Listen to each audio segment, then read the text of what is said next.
Hello everyone. Puzzles, कुछ reasoning के कुछ क्वेश्चंस ऐसे होते हैं जिनको वैसे सोल्व करने में भी बहुत मजा आता है, बट अगर कोई टिपिकल क्वेश्चन है तो उसको सॉल्व कैसे करें। इसके लिए मैंने पहले भी बोला कि अगर आपको थोड़ा सा स्क्वायर आता है, थोड़ा सा क्यूब आता है, या क्वेश्चन किस तरीके से जा रहा है, ABCDEFG किस तरीके से नंबर पे आते हैं, अगर उन सब का नॉलेज है तो आप पजल सीरीज को भी बहुत अच्छे से सॉल्व कर पाओगे। क्योंकि कहीं पे भी अगर चाहे न्यूज़पेपर है, चाहे टीवी है, चाहे मोबाइल है, कहीं पे भी पजल का अगर कोई क्वेश्चन आता है तो क्यूरियोसिटी रहती है अपने आप क्वेश्चन करने की। तो वही क्यूरियोसिटी भी आपकी पेपर में होनी चाहिए कि हम पजल के क्वेश्चन कैसे सॉल्व करें।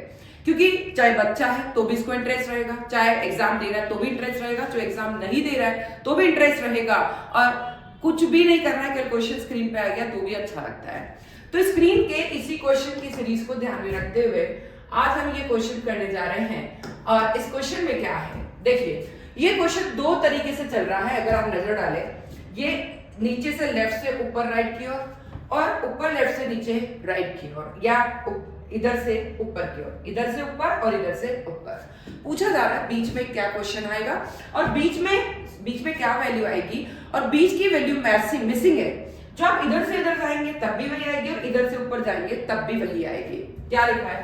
50, 30, मिसिंग, 60, 75। एक बार और पढ़ेंगे, 15, 30, मिसिंग, 60, 75। इधर से भी चलते हैं, 35, 40, मिसिंग, 50, 55। वापस पढ़ते हैं, 35, 40, मिसिंग, 50 और 55। इस क्वेश्चन को देखते हैं, बीच वाला नहीं है, बट अगर आप स्टेप बाय स्टेप चलते हैं, 15 देन 30, तो 15 की टेबल या 15 प्लस किया हुआ है, 15 इंटू 2 30 इंटू 3 क्या आना चाहिए यहाँ पर? यहाँ आना चाहिए आपका 45। तो ये आंसर आपका 45 आना चाहिए इधर से चलते तो, बट इधर से भी चल रहे तो क्या 45 आ रहा है या नहीं आ रहा है? 35, 40, 45, 50 और 55। एक नजर डालते हैं, यहाँ 5 का डिफरेंस, हमने 45 लिख दिया तो यहाँ पे भी 5 का डिफरेंस, 45 लिखने के बाद 5 का डिफरेंस और वापस 5 का डिफरेंस। तो क्या समझ में आ रहा है कि हम इधर से ऊपर की ओर जाते हैं तब भी 45 आ रहा है, इधर से ऊपर की ओर जा रहे हैं तब भी 45 आ रहा है। दोनों तरीके से हमारी सिचुएशन बिल्कुल 45 पे सही बैठ रही है। मतलब यहाँ आंसर जो आना चाहिए वो आंसर है आपका बिल्कुल और बिल्कुल 45। क्या कोई डाउट? नहीं। नेक्स्ट, इस तरह के क्वेश्चन भी, ये दो क्वेश्चन, एक क्वेश्चन नंबर 1 और एक क्वेश्चन नंबर 2, मैंने दोनों क्वेश्चन एक साथ ले लिए हैं। यहाँ क्वेश्चन ये आप कहीं पे भी न्यूज़पेपर में भी देखेंगे, दिन भर जब आप मोबाइल स्क्रीन चला रहे हैं तो स्क्रीन पे भी क्वेश्चन आते रहते हैं। कोई क्वेश्चन अपनी जो इंस्टीट्यूट है उसके क्वेश्चन डालते और आपको बोलते हैं कि कमेंट में आंसर करिए। तो उसी सीरीज के एक क्वेश्चन ये, एक क्वेश्चन ये, अपन दोनों क्वेश्चन को सॉल्व करेंगे। क्या लिखा है? 3 + 3 12 होता है, 4 + 4 16 होता है, 5 + 5 20 होता है, 6 + 6 क्या होगा? वापस पढ़ते हैं, 3 + 3 12, 4 + 4 16, 5 + 5 20, 6 + 6 मिसिंग, क्या होगा? तो इसके लिए समझते हैं, 3 और 3 अगर मैं प्लस करती हूँ तो 6 आता है, 6 को डबल करते हैं तो 12 आता है। तो यानी यहाँ क्या कर रखा है? 6 × 2 12। क्या यहाँ पे भी हो रहा है? 4 और 4 को प्लस करते हैं 8, 8 को डबल करते हैं तो 8 × 2 करते हैं तो 16 आ रहा है। यहाँ तक तो सही बैठ रहा है। 5 और 5 10, 10 को 2 से इंटू करते हैं 20 आता है। तो यहाँ पर भी 10 × 2 20, मतलब ये बिल्कुल सही हो रहा है। तो यहाँ पे भी यही प्रोसीजर अप्लाई होगा। 6 + 6 कितना हो गया? 12, 12 को 2 से इंटू करेंगे तो आंसर क्या आएगा? 24। तो यहाँ का आंसर क्या हो गया? 24। 6 और 6 12, 12 को 2 से इंटू करना है, आंसर हो गया 24। अब नेक्स्ट क्वेश्चन चलते हैं। इस क्वेश्चन में क्या लिखा है? 22 + 4 22 + 4, 22 + 4 वैसे तो 26 होता है, बट यहाँ पे क्या लिख रखा है? 24। 13 + 6 क्या लिख रखा है? 16। 80 + 2 क्या लिख रखा है? 82। 67 + 9 मिसिंग है। अब इस क्वेश्चन को समझते हैं। 22 + 4 24, तो 22 + 4 26 होता है, तो नहीं है, वो चीज तो अप्लाई नहीं हो रही है। तो मैं इन 4 दूना 8, वो भी अप्लाई नहीं हो रहा है। 13 और 6 19, 19 में से 3 गए तो ये भी, चलो ये हो गया। 80 में से 2 तो ये भी अप्लाई नहीं हो रहा है। होगा क्या, उस चीज को समझते हैं। इसमें जो कर रखा है कि अगर माने तो फर्स्ट जो वैल्यू है ये फर्स्ट ले रखा है, ये एज इट इज लिख रखा है। देखिए क्या कर रखा है, 4 को पीछे लिख दिया और 2 को पहले लिख दिया। इस 4 को तो पीछे लिखा और इस 2 को पहले लिख दिया। ठीक है, यहां पे भी सेकंड में करके देखते हैं ये अप्लाई हो रहा है नहीं हो रहा है। इस 6 को पीछे लिख दिया और इस वाले का फर्स्ट पहले लिख दिया। ठीक है, इस वाले का 2 एज इट इज लिख दिया और इस वाले का फर्स्ट एज इट इज लिख दिया। अब इसमें भी यही करके देखते हैं। ये एज इट इज लिखना 9 और इसकी फर्स्ट वैल्यू 6, तो यहां पर आंसर क्या हो जाएगा 69। देखिए आप वापस देखते हैं, इसका पीछे वाला इसका आगे वाला, इसके पीछे वाला इसके आगे, मतलब ये एज इट इज इसका आगे वाला, ये एज इट इज इसके आगे वाला, ये एज इट इज इसका आगे वाला, तो आंसर क्या हो गया आपका 69। क्या कोई डाउट? 9 एज इट इज, 6 इधर, 2 एज इट इज, 8 का इधर, तो इस तरीके से अपने सारी वैल्यू आ जाएगी। ये दोनों आपका कहीं पे भी कोई इस तरह के क्वेश्चन आते हैं आपके कॉम्पिटिटिव एग्जाम में, वो आपको सॉल्व जरूर करना है। नेक्स्ट, a प्लस a कितना होता है 2, b प्लस c कितना लिख रखा है 5। अब यहां समझते हैं आपको ABCD का नॉलेज होना चाहिए। a कौन से नंबर पे आता है 1 पे, b किस पे आता है 2 पे, c किस पे आता है 3 पे, d किस पे आता है 4 पे। तो इस तरीके से आपका सीरियल नंबर चलना चाहिए, आपको काउंट कर करके निकालना है। तो a प्लस a, तो 1 प्लस 1, a का पहला नंबर आता है, दोनों को प्लस कर दिया 2। b का दूसरा नंबर आता है, c का तीसरा नंबर आता है, a b c, तो b दूसरे नंबर पे, c तीसरे नंबर पे, तो 2 प्लस 3 कितना हो गया है 5।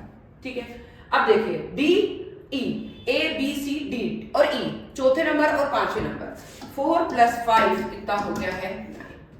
अब इसका ढूंढते हैं, x y z टोटल 26 होते हैं, तो ये कितने नंबर पे आएगा 24 पे, तो इसका 24 नंबर और इसका भी 24 नंबर। काउंट करके देख लीजिए, A B C D E F G H I J K L M N O P Q R S T U V W X Y और जेड। तो देखिए 20, इस तरीके से आपका जो x है वो 24 पर आएगा। A B C D E F G H I J K L M N O P Q R S T U V W X Y Z. तो ये हो गया 20, 21, 22, 23, 24, 24 पे आएगा 24 प्लस 24 कितना हो गया 48 आंसर आएगा। ठीक है, इसमें अगर क्योंकि हमने उनके सीरियल नंबर एक इस पे 1 पे आया तो 1 प्लस 1, 2 और b और c 2 और 3 पे आते इसलिए प्लस कर दिया। एज इट इज इधर भी ध्यान रखना है, इधर क्या ध्यान रखना है a प्लस a। अब इसमें थोड़ा अलग है, क्या है देखते हैं। a प्लस a का नंबर 1 होता है, तो 1 प्लस 1 को यहां 4 मान रखा है। ठीक है, g का नंबर क्या होता है a b c d e f g 7th number होता है, 7 और 7 को क्या कर रखा है 28 मान रखा है। ठीक है, अब k का कौन सा नंबर है a b c d e f g h i j, j का तो है 10वां और k का है 11वां नंबर, तो 10 प्लस 10 क्या होगा ये भी पूछा है, 11 प्लस 11 वो है 44। ठीक है, अब क्या कर रखा उसको समझते हैं। 1 प्लस 1 कितना होता है 2, तो 2 इंटू 2 कितना कर रखा है मतलब 4 आ गया। हर पहले प्लस करना है, यानी यहां क्या किया 2 इंटू 2 4। अगर यहां पर 7 और 7 को ऐड करते हैं तो 14 आता है। हर एक नंबर को प्लस करके 2 से इंटू कर रखा है। 14 इंटू 2 कितना हो गया है 28। ठीक है, फिर k का नंबर है 11, तो 11 का 11 है, 11 प्लस 11 22, 22 को फिर 2 से इंटू करेंगे, 22 इंटू 2 कितना हो गया है, यहां देखिए 22 इंटू 2 44, तो यहां आ गया अपना 44। ठीक है, अब यहां देखिए a b c d e f g h i j 10वां नंबर है, 10 और 10 कितना हो गया 20। ठीक है, 20 है, 20 को 2 से इंटू करेंगे ना हो गया 40, तो यहां क्या आएगा 40। आंसर हो गया आपका 40, क्योंकि हर एक नंबर को प्लस करके इंटू 2 कर रखा है, तो हमने भी वही किया है, प्लस करके इंटू कर दिया, वही आपका आंसर निकल गया। क्या यहां तक कोई डाउट? नेक्स्ट, यहां देखिए बहुत इजी क्वेश्चन, एक दे रखा है दूसरा फाइंड करना है, तो कैसे करेंगे 15 और 19 और यहां लिख रखा 34, 36 26 यहां मिसिंग कर रखा है, तो उसको समझते हैं। यहां देखिए ये दोनों कम नंबर है, ये नंबर ज्यादा, तो इंटू करके तो ये नंबर आने से रहा, माइनस करके भी ये नंबर आने से रहा, तो प्लस करके आया होगा, तो 15 प्लस 19 कितना होता है 34। मैंने दोनों को प्लस किया है, तो प्लस का जो आंसर है वो 34 आया है। सेम चीज 36 प्लस 26 अगर करेंगे तो कितना आ गया, 3 2 5 और 1 6, आंसर आ गया 62। तो इस तरीके से अपन हर एक क्वेश्चन को फाइंड कर सकते हैं। एक ये दे रखा है सिमिलर, इसी का तरीका ये होगा, एक ये दे रखा है, उसी का आंसर इसका निकालना है। नेक्स्ट ये देखिए, ये क्वेश्चन दे रखा है, क्या क्या दे रखा है, 5 3 4 अंदर दे रखा है 19, 7 5 6 अंदर मिसिंग है, 6 4 5 अंदर 29 है। ठीक है, अब इसको समझते हैं।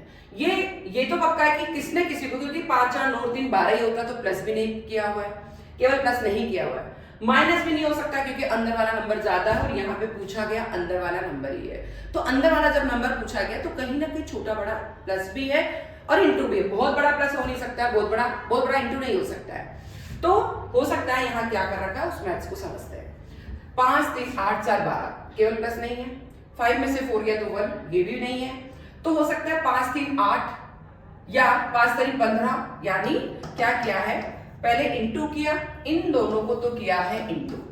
ठीक है, तो 15 आया और 15 में जो 4 है वो क्या कर दिया, प्लस कर दिया, 15 और 4 19, तो आंसर हो गया 19। यहां देखते हैं इन दोनों को इंटू किया है, तो 6 इंटू 4 24। क्या इसमें भी अप्लाई हो रहा है नहीं आ रहा, देखना तो पड़ेगा, प्लस करना पड़ेगा 5, 24 प्लस 5, आंसर क्या आ गया 29। मतलब ये दोनों का प्रोसीजर सेम है। ये दोनों प्रोसीजर अगर एक ही है तो तीसरा प्रोसीजर इन दोनों का ही सेम निकलेगा। क्या निकलेगा कि हम इन दोनों को इंटू करेंगे, 7 इंटू 5 कितना हो गया 35।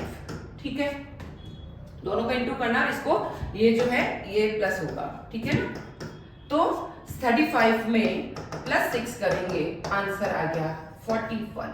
यानी यहां आंसर कितना होगा, पहले इन दोनों को इंटू किया फिर प्लस कर दिया, 35 प्लस 6 कितना हो गया 41। 41 ही आपका आंसर होगा। क्लियर, यहां कोई डाउट? दो एक जैसे अगर सिमिलर हो रहे हैं, अगर इसका कुछ अलग जाता इसका अलग जाता तो ये प्रोसीजर अप्लाई नहीं होता, बट दोनों का प्रोसीजर सेम है तो थर्ड का प्रोसीजर भी जिसका निकालना उसका भी यही होगा।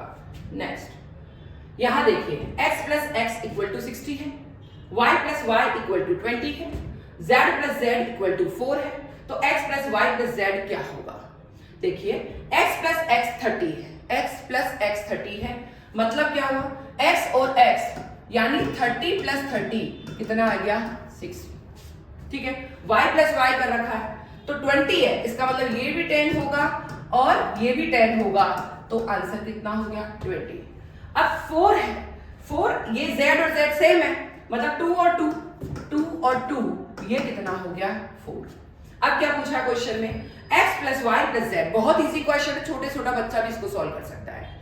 अब यहां देखिए जो x plus Y plus Z क्या होगा, उसको अगर मैं समझती हूं तो x कितना है 30, y कितना लिया 10 और ये कितना है 2, तो 30 प्लस 10 40, 40 प्लस 2 42, ये अपना आंसर होगा। ये क्वेश्चन आपने कभी न्यूज़पेपर में, कभी मोबाइल स्क्रीन में, कभी इंस्टा चलाते हुए, कभी फेसबुक चलाते हुए ये क्वेश्चंस देखे होंगे, व्हाट्सएप पे भी, तो इसीलिए इस क्वेश्चन को करने में बहुत इंटरेस्ट आता है। तो इसीलिए मैं ये चाहती हूँ कि आप इस इंटरेस्ट को बनाए रखें। ठीक है, नेक्स्ट पजल क्या है, 2 प्लस 1 31, 3 प्लस 2 51, 4 प्लस 3 71, 5 प्लस 4 91। ये क्वेश्चन अलग है, ये क्वेश्चन अलग है। तो 6 प्लस 5 क्या होगा, थोड़ा समझते हैं। 2 प्लस 1 तो 3 होता है पर यहाँ 31 लिख रखा है, 3 प्लस 2 5 होता है पर यहाँ 51 लिख रखा है, 4 प्लस 3 7 होता है पर यहाँ 71 लिख रखा है, 5 प्लस 4 9 होता है पर 91 लिख रखा है। मतलब इसका मतलब क्या, एक बार तो प्लस करके लिख रखा है, एक बार माइनस करके लिख रखा है। मैं प्लान से प्लस करती हूँ इन दोनों को प्लस करती हूँ तो 3 आएगा, दोनों को माइनस करती हूँ तो 1 आएगा, दोनों को प्लस करती हूँ तो 5 आएगा, दोनों को माइनस करती हूँ तो 1 आएगा, दोनों को प्लस करती हूँ तो 7 आएगा, दोनों को माइनस करती हूँ तो 1 आएगा, दोनों को प्लस करती हूँ तो 9 आएगा, दोनों को माइनस करती हूँ तो 1 आएगा। इसी तरीके से दोनों को प्लस करती हूँ तो 11 आएगा। ठीक है, और दोनों को अगर माइनस किया जाएगा तो 1 आएगा। तो आंसर क्या हो गया, 1 2 3 बार 1 ट्रिपल 1, क्योंकि दोनों को प्लस किया 11 आया, दोनों को माइनस करेंगे तो 1 और लिखना है, 111 आंसर होगा। किसी भी क्वेश्चन को 2 बार अगर पढ़ लेंगे आप 100% आपको उसका आंसर आ जाएगा। ठीक है, अब देखिए 2 प्लस 3, नेक्स्ट क्वेश्चन आपकी स्क्रीन पे, 2 + 3 10, 8 + 4 96, 7 + 2 63, 6 + 5 66, 9 + 5 क्या होगा? ठीक है, इस चीज को समझते हैं। 2 + 3 को 10 कर रखा है, यानी 5 का डबल कर दिया तो 10 हो गया। तो 12 8 4 12, 12 का डबल करेंगे तो 24 होता है, पर यहाँ 96 है, मतलब डबल वाला गेम नहीं है यहाँ पे। अब गेम क्या है? 3 और 2 5, पहले प्लस किया, प्लस करके फोर्स वाले नंबर से इनटू कर दिया। पहले प्लस करते हैं अपन 5 और फोर्स वाला नंबर है 2, इससे इनटू कर दिया 10। ठीक है, अब देखिए दोनों को प्लस करेंगे 12 और फोर्स वाले नंबर से इनटू करेंगे, कितना आ जाएगा? 96। ठीक है, दोनों को प्लस करेंगे, देखिए यहां देखिए 7 + 2 कितना है? 9 और फोर्स वाले नंबर से इनटू करना है, कितना हो गया? 63। फिर प्लस करेंगे 6 और 5 11, फिर 11 को 6 से इनटू करेंगे, कितना आ गया? 66। ठीक है, अब यहां देखिए दोनों को प्लस करना है, 9 और 5 14। ठीक है, और फोर्स नंबर 9 है, इससे इनटू करेंगे तो 14 × 9, अगर 14 × 10 करते हैं तो 140 होता है। 140 में से 14 लेस कर दीजिए, 126। 126 इसका आंसर होगा। तो इस तरीके से इन क्वेश्चन को करने में बहुत अच्छा लगता है, बहुत मजा आता है, बहुत इंटरेस्टिंग ये क्वेश्चन होते हैं और सभी क्वेश्चन मैंने बहुत अच्छे से लिए हैं। कोई पजल के क्वेश्चन में कहीं कोई प्रॉब्लम नहीं आनी चाहिए। फिर भी कोई क्वेश्चन देखते हैं, कोई पेपर देखते हैं, उस पेपर में कोई प्रॉब्लम है, लास्ट ईयर के पेपर्स में कोई प्रॉब्लम आती है, तो उन प्रॉब्लम को जरूर सॉल्व करना है। कमेंट सेक्शन में कोई क्वेश्चन देखें टिपिकल हो, लास्ट ईयर के पेपर्स में कोई क्वेश्चन होता है वो टिपिकल है और आपको नहीं आ रहा है तो आप जरूर शेयर करें, ताकि कमेंट करें तो मैं आपको उन क्वेश्चन का आंसर बता पाऊंगी। साथ ही स्क्वायर, जितनी ज्यादा प्रैक्टिस आप 2-2 बार पढ़ लेंगे, क्वेश्चन आपसे बहुत इजीली हो पाएगा। कमेंट सेक्शन में जरूर लिखिए कि वीडियो आपको कैसा लगा, क्या और भी ऐसे क्वेश्चन चाहते हैं, इस तरीका सा कमेंट जरूर करें। ज्यादा से ज्यादा शेयर करें, ज्यादा से ज्यादा लाइक करें, पर एक ही चीज ध्यान रखनी है, सब्सक्राइब करना नहीं भूलना है। Thank you everyone.